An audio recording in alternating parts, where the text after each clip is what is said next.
আজকে আপনাদেরকে ইনস্ট্যান্ট একটা চিংড়ি পাকোড়া রেসিপি করে দেখাবো মাত্র 10 মিনিটে। শিলপাটা বাটাবাটি ঝামেলা ছাড়াই খুব সহজে তৈরি করে নিতে পারবেন এই চিংড়ি পাকোড়াটা। তো তার জন্য আমি এখানে তৈরি করে নিচ্ছি। প্রথমেই ধনিয়া পাতা নিয়ে নিয়েছি, তারপর কাঁচামরিচ আর পেঁয়াজগুলোকে কুচি করে দিয়েছি। তবে ঝালের পরিমাণটা কিন্তু আপনার মতো দিবেন। আর আমি মনে করি শীতকালে একটু বেশি বেশি ঝাল খাওয়াটাই মজা লাগে।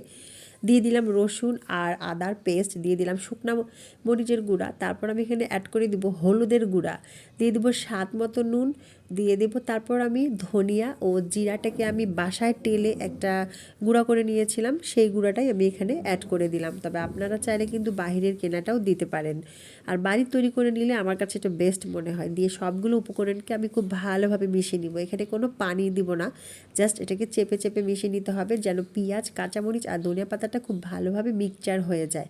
ঠিক এভাবে কাজ করতে করতে একটা কথা বলে যাই, আমার পেজে যারা নতুন অবশ্যই ভিডিওটি শেয়ার করে পাশে থাকবেন। তো দেখুন হয়ে গিয়েছে। এখন আমি এখানে যে সাগরের চিংড়িগুলো আছে সেই চিংড়িগুলোকে নিয়ে নিয়েছি। এগুলো আমি কিন্তু খুব সস্তা দামে আজকে কিনেছিলাম, মাত্র 100 টাকা কেজি। তো চিংড়িগুলোকে আমি খুব ভালোভাবে প্রথমে ধুয়ে ওয়াশ করে নিয়েছি। এই দেখুন একেবারে খুব ভালোভাবে ফ্রেশ চিংড়ি। এখন এগুলোকে জাস্ট আলতোভাবে মেখে নিতে হবে, কিন্তু এই চিংড়িগুলো কিন্তু খুব জোরে মাখা যাবে না। আমি কিন্তু আগেই খুব ভালোভাবে মেখে নিয়েছি। তারপর আমি এখানে অ্যাড করে দেব সামান্য কিছু বেসন। তো বেসনের পরিমাণটা কিন্তু বেশি দিবেন না, 2 থেকে 3 চামচ, মানে যেই চামচ দিয়ে আমরা চা চিনি ইউজ করি সেই চামচ দিয়ে অ্যাড করে দেব। দিয়ে এগুলোকে খুব ভালোভাবে ঠিক এভাবে করে আলতোভাবে মিশিয়ে নিতে হবে। খুব মানে খুব জোরে জোরে মিক্সড করলে কিন্তু ভর্তা হয়ে যাবে চিংড়িটা। তো এভাবে হালকাভাবে মেখে নিতে হবে। আর মেখে নেওয়া অলরেডি হয়ে গিয়েছে আমার, এই দেখুন।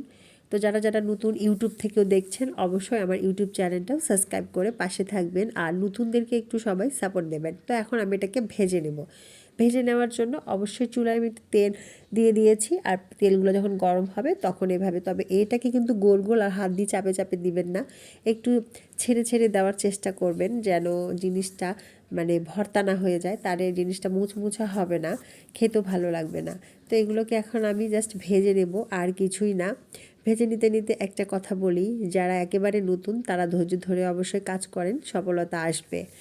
তো এই যে চিংড়িগুলো পাকোড়াগুলো প্রায় আমার এক পাশ হয়ে গিয়েছে। এখন আমি অন্য পাশটাকে উল্টে দেব, এপাশ ওপাশ করে ভেজে নেব, আর কিছু না। তো যারা এই চিংড়ি পাকোড়াটা এখনও খান নাই, রেসিপিটি দেখে তৈরি করে ফেলতে পারবেন।